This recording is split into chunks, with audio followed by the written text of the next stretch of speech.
Wagi ang ilang programa ng GMA Integrated News at iba pang kapuso shows sa 46th Catholic Mass Media Awards. May report si Jamie Santos.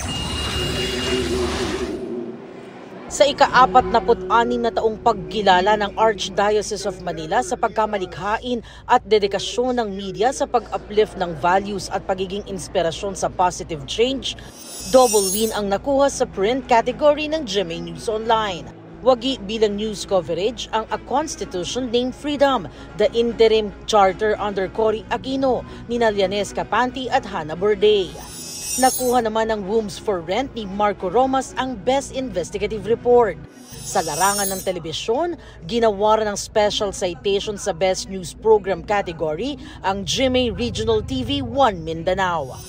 Special citation para sa Best Drama Series Program category ang Kapuso Drama Anthology na Magpakailanman, hosted by 24 Oras anchor Mel Chanco. Best Public Service Program naman ang Kapuso Mo Jessica Soho. Wagi rin ang The Voice Generations na pinarangalan Best Entertainment Program. Best Drama Series naman ang Lilet Matias, Attorney at Law. Habang Best Adult Educational Cultural Program naman ang Agripreneur. Angat din ang galing ng Kapuso sa kategorya para sa radyo. Ginawaran ng Best Business News ang DZBB Super Serbisyo, Trabaho at Negosyo.